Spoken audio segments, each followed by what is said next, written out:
Good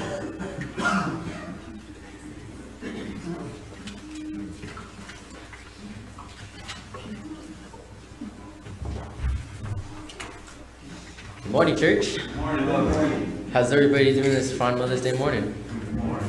That's good, that's good. Today's scripture reading takes place in Proverbs 31, verses 30 to 31. Charm is deceptive, but beauty does not last. But a woman who fears the Lord will be greatly praised.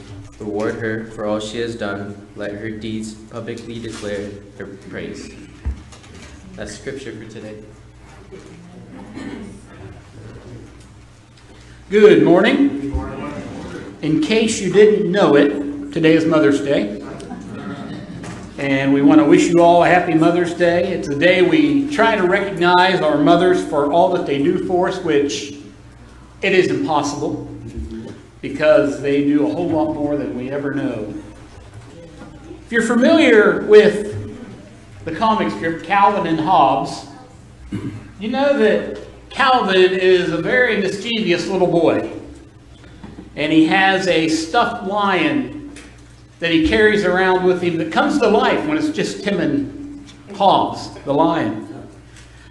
But on a particular Mother's Day, he gives his mother a Mother's Day card. So the first frame shows him walking in saying, "Hey, Mom, wake up. I made you a Mother's Day card."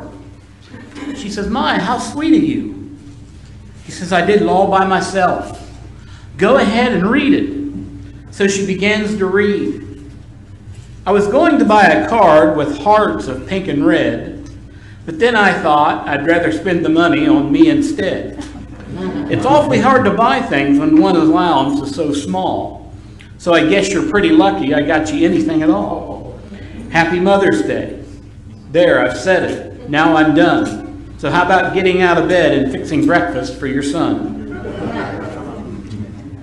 And it was signed Calvin. His mother looked at him and said, "I'm deeply moved." He said, "Did you catch the part about my allowance?" If nothing else, the card expressed honesty, didn't it? That was his feelings. But you think about what mothers do and all that they do for us. They don't do it for recognition. They don't do it because they're going to get a medal. They do it out of love. So it's wonderful we can at least take this one day a year and express our gratitude for all that our mothers do for us. First of all, mothers raise us.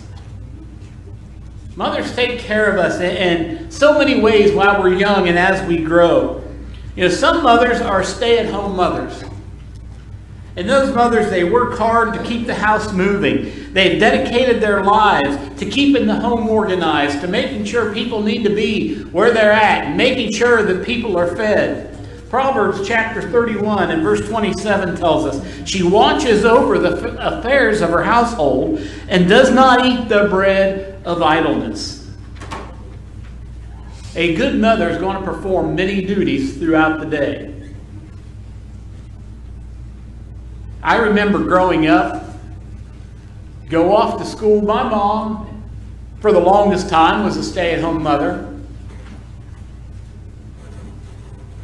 And somehow, when you would leave and you would come back, the house would be better organized.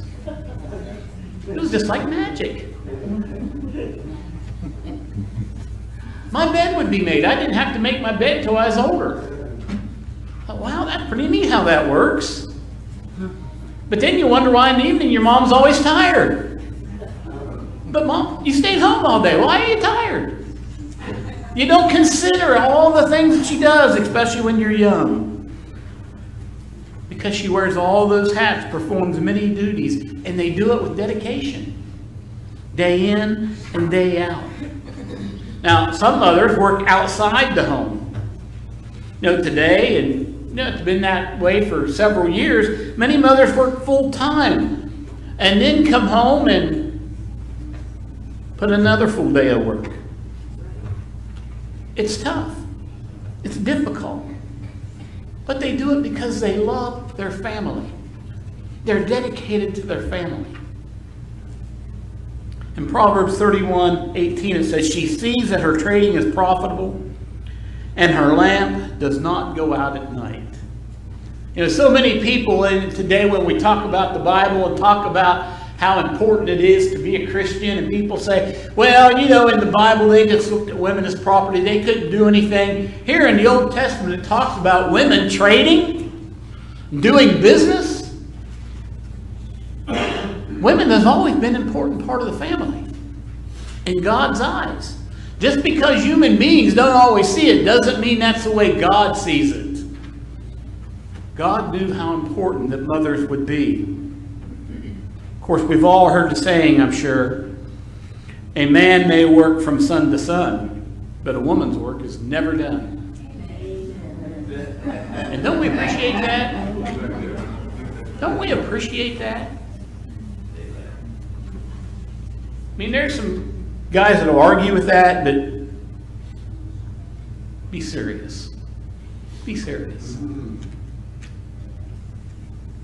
Woman works is never done.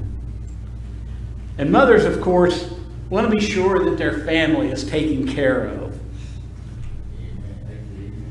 There was a young boy in a math class, and there was learning fractions.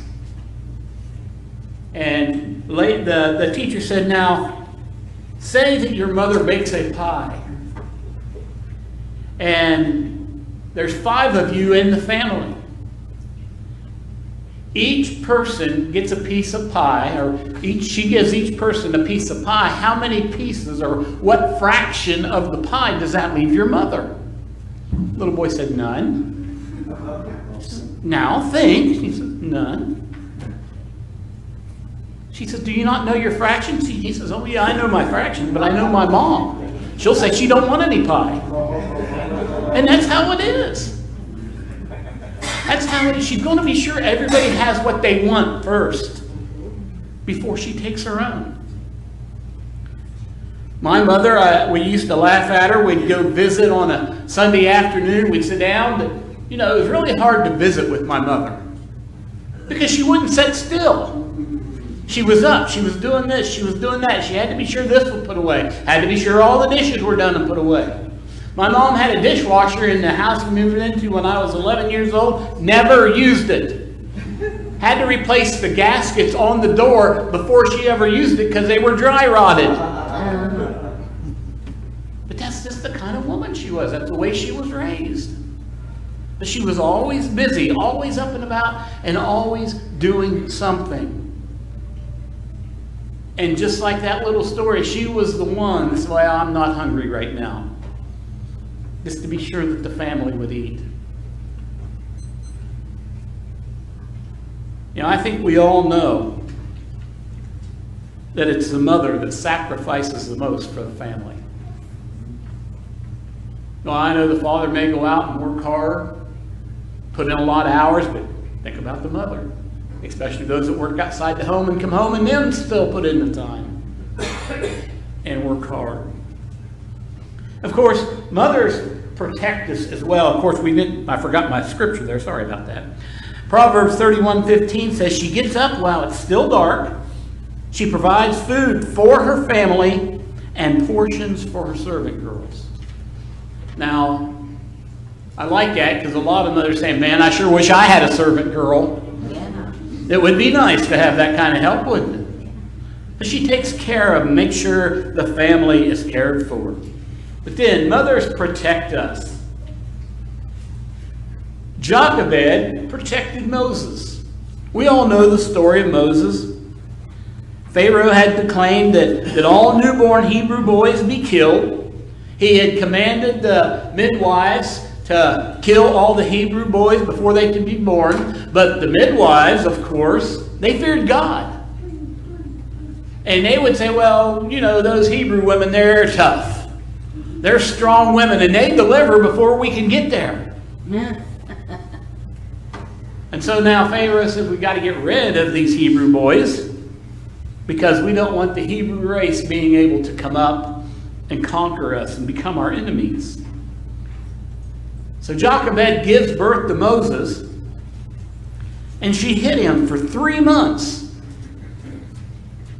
And she took a chance. She knew that she had to do something. And so in Exodus chapter 2 and verse 3, it says, "But when she could hide him no longer, she got a papyrus basket for him and coated it with tar and pitch. And then she placed the child in it and put it among the reeds in the bank of the Nile." Now I want you to think about this decision Jochebed had to make. If I continue to hide my child, eventually somebody's going to find out. And then what's going to happen to him? Well, we know what's going to happen to him. However, if I do this and they find him, I think she had a pretty good idea who would find him. She probably had a pretty good idea of Pharaoh's daughter going down there to bathe on, I don't know, daily basis, whatever it was. But I'm sure she had an idea. And so she gives Moses the chance to live by doing that, even though that means I'm going to be separated. In her mind at that time, I'm going to be separated from him. But I'm going to give him the chance to live. But we know she still got the opportunity to nurse him until he was weaned. Because Miriam watched Pharaoh's daughter find him. She says, "Hey, I got an idea. I can find a Hebrew woman to nurse your baby." And so, kind of a win-win situation. And then, of course, we know Moses was raised in the house of Pharaoh with the greatest education available. So it paid off for him. It paid off for him. Of course, Rebekah protected Jacob. We know Rebekah had the twins, Jacob and Esau. Esau was just like his father. He was a daddy's boy. Jacob was a mama's boy. He liked to do the things with Rebekah, liked to be in the kitchen, liked to do those things and see how that worked. And so Esau, he was an outdoorsman. He was the rough and tumble guy. Now Rebekah knew that Jacob was going to have it rough because Esau was the oldest, even though they were twins. And so after Jacob had stolen Esau's birthright, life was a little rough for him. But then Isaac, the father, he gets old, starts to go blind, and he's pretty close to death. And so that means it's time for him to pronounce a blessing upon his oldest son. Well, what's Rebekah do? She dresses Jacob up with fur on his arms, puts some clothes of Esau on Jacob, sends him in to see the nearly blind Isaac. And Isaac tells him, "You go ahead, go out and get me some savory game. And you bring it back, and I will bless you." But it always makes me wonder, because he felt the goat's hair on his arms. He smelled the smell of Esau on the clothes. But he kept saying, "I hear the voice of Jacob." Something was off. But he sent him out anyway to go do what he was supposed to do.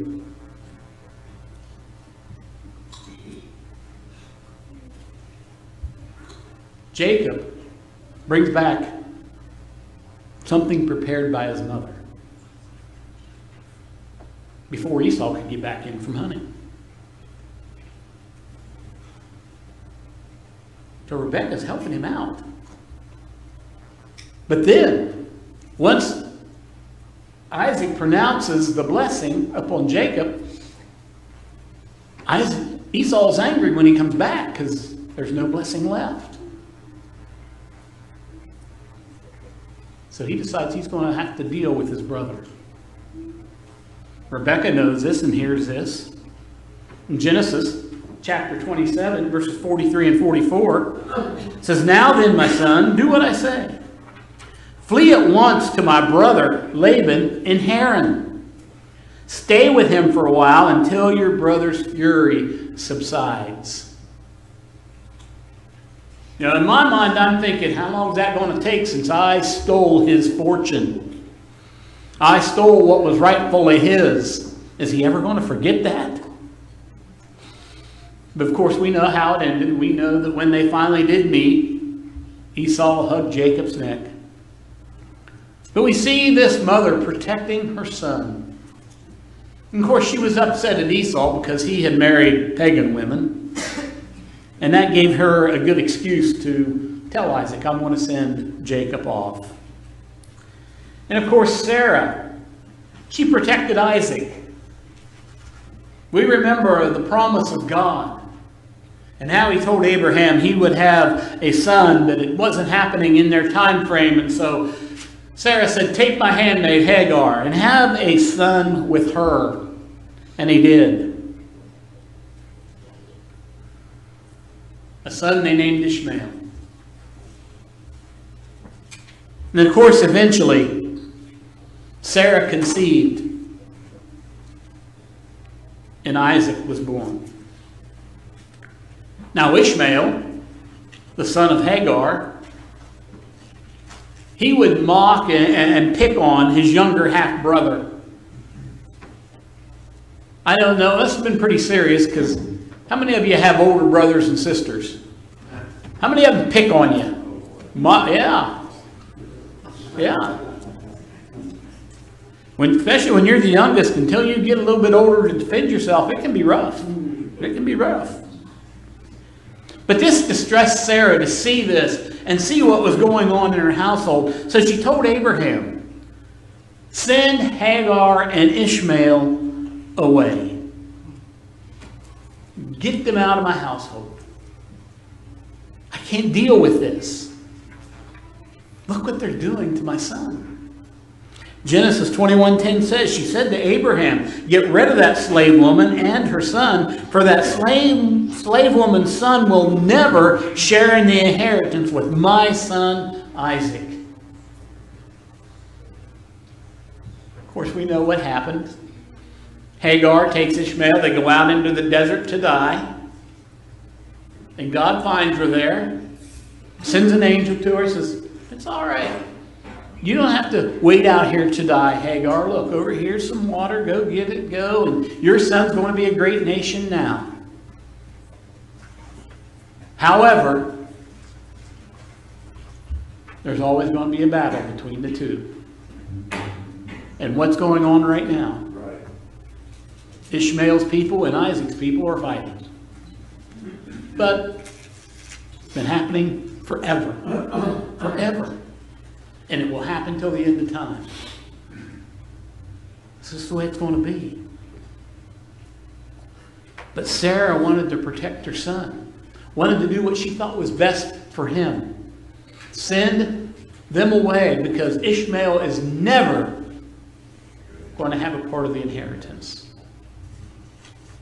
That's a mother who had the full love. Which brings us into our third point. Mothers want what's best for us. And it's not always an easy thing. Remember the two women before Solomon? They was arguing whose baby was alive and whose was dead. You know, this was the first great decision that Solomon made. Solomon thought, well, we'll just cut the baby in half and give each of you half a baby. Sounds like a logical solution, doesn't it? But we know Solomon. He was the wisest man to ever live. So he knew pretty much what was going to happen. You know, if we look at 1 Kings chapter 3 and verse 26, it says, the woman whose son was alive and was filled with compassion for her son said to the king, please, my lord, give her the living baby. Don't kill him. That's a true mother. I'd rather live without him than watch you kill him. I'd rather let her have him than to see him die over something like this. That's the depth of a mother's love. I mean, we know how difficult it is when we love someone to let them go. You know, think about this as a child that maybe went off to college. You're all excited. Well, sometimes you're homesick, but you're all excited. A new phase in your life. Your mother will hug you. She will smile. She will kiss you. She may be crying a little bit, but she'll send you off on your new adventure. My dad told me after I got married, because I never lived away from home until I got married. Got married at 19, so it wasn't like I was a 30-year-old living at home. But anyway, she said, when they got home from our wedding, my mom went up and sat on my bed for an hour. And I thought, I told Dad, I said, yeah, she's thinking how she's going to redecorate the room. He said, no, she was crying. But you think about that, that's the feelings that a mother has. And we, as children, we don't ever understand that. We don't ever understand the depth of the love that is there. You know, even as a father, I don't think we understand the depth of the love of the mother. Not that we don't love our children. Not that we don't care for them as much. But there's just a different bond between a mother and a child. There's just something different. So we think about what a mother goes through at times like that. That separation. And how it affects them.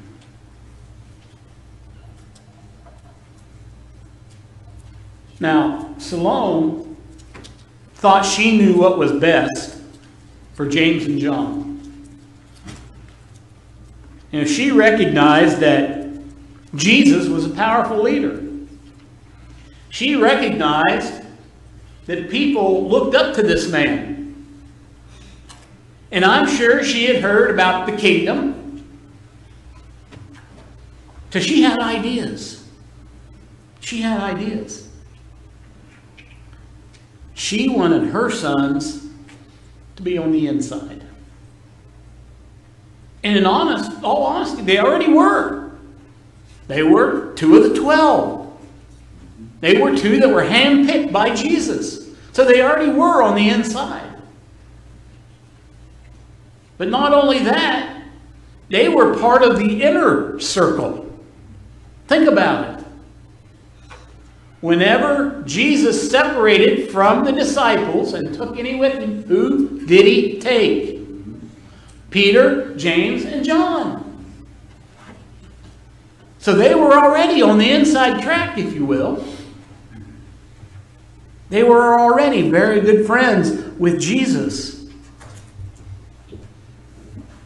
In Matthew 20, in verse 21, Salome approaches Jesus and she said, "Grant that one of these 2 sons of mine may sit on your right and the other on your left in your kingdom."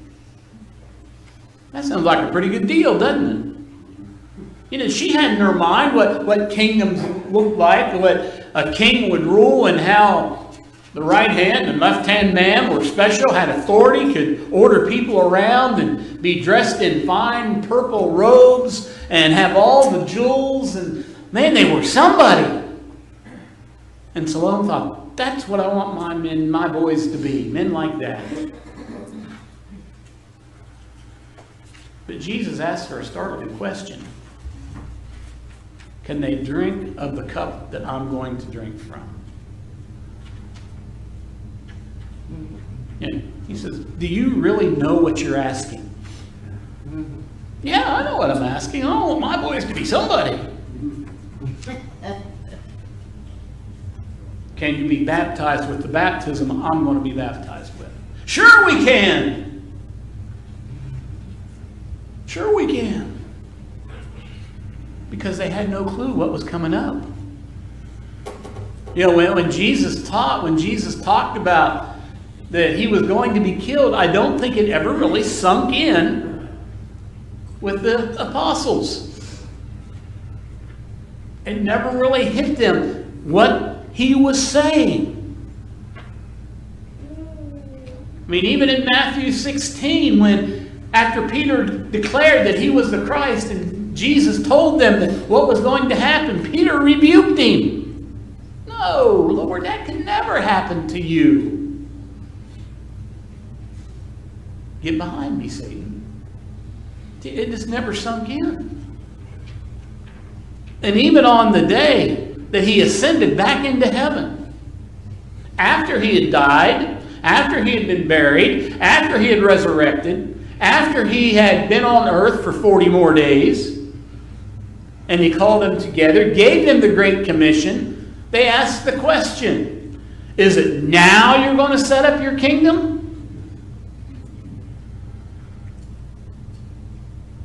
Jesus has told them that's not important. That's not for you to know now. You know, me, I'd be like, don't they ever learn? But Jesus had love and compassion. And if Salome would have known everything that Jesus was going to suffer to get to that point, do you think she'd ever ask, can my sons be with you? Can they go through the same things you go through? Can they be right there with you? But eventually they were. Well, John, he was probably the lucky one out of the bunch. You know, James was beheaded, and extra biblical history tells he was skinned alive. John died of old age, but he was exiled on the Patmos. But he was also very prominent in the church at Ephesus. But at least he didn't have to suffer like many of the other ones did. But he still gave his life for Jesus. Now I want you to think of Rebekah again. Remember how Rebekah helped Jacob steal Esau's blessing. She was so involved in this, as we said, she cooked the meal that he was to take to his father, that Jacob was to take to Isaac. She had the items of clothes that he wore. She made sure that he felt hairy like Esau. She helped him fool his own father. She was fully involved in this. But then when Jacob was concerned, what happens when he finds out? He will curse me for sure. Genesis chapter 27 and verse 13. His mother said to him, my son, let the curse fall on me. Just do what I say and go get them for me. She said, I'm willing to take whatever punishment he dishes out for you. Let it fall on me. This reminded me, and it's kind of a humorous story, but one church I preached at, we had a family come that the sons were, criminals. Well, one day, one oldest son, he had a court appearance. Mom went and appeared for him. She stood before the judge. When they called this son's name, she stood before the judge. And the judge said, are you? And said whatever the name was. She said, well, no, I'm his mother. He said, well, why are you here? I said, because I'm his mother. But where is your son? He's home in bed. I told him not worry, I'd take care of it. I thought, her heart's in the right place. But certainly her head was not. But this reminded me of that. Let your punishment fall on me. Let your punishment fall on me. A mother is willing to take that for her children. Mothers are special. Don't ever forget that. Don't ever forget that. Because, as some of you know, when mother is gone, it can be rough. It can be rough when you think about it. So let them know how special they are. They do so much more than what we looked at here today. They do so much more for our life, to improve our life, to make sure that we have what we need. A story was told of a woman that came home one day from work. Her husband and her kids had cleaned the house. They'd done the laundry. They'd folded it. They'd put it away. They made dinner. They cleaned up from dinner. They had vacuumed the carpet.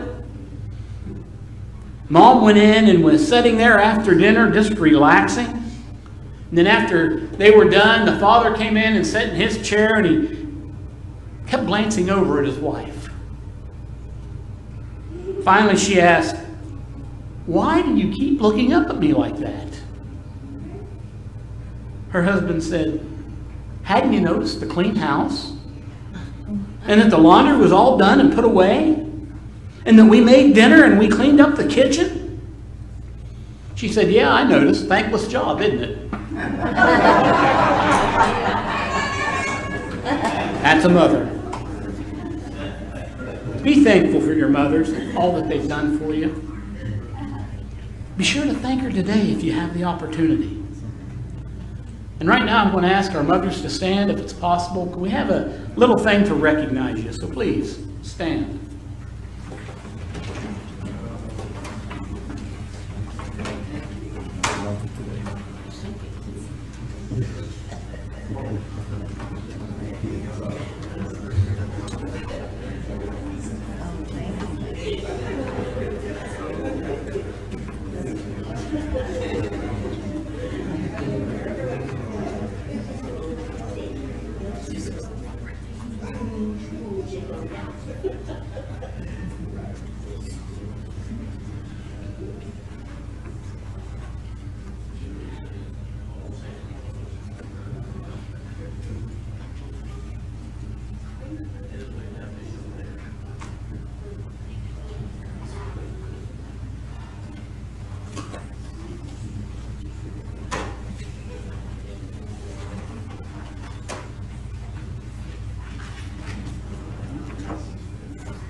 Hope all of our mothers got a little token of our appreciation. We appreciate you very much. Thank you. Thank you.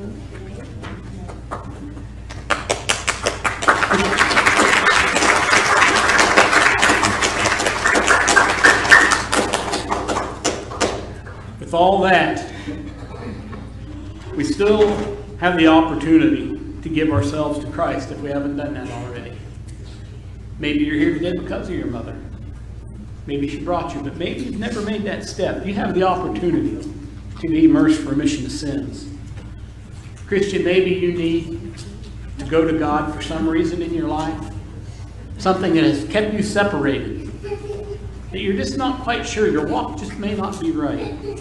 Go to God and ask Him to help you and give you the strength, because He's waiting for you. And because God's love is the only love that's stronger than a mother's love.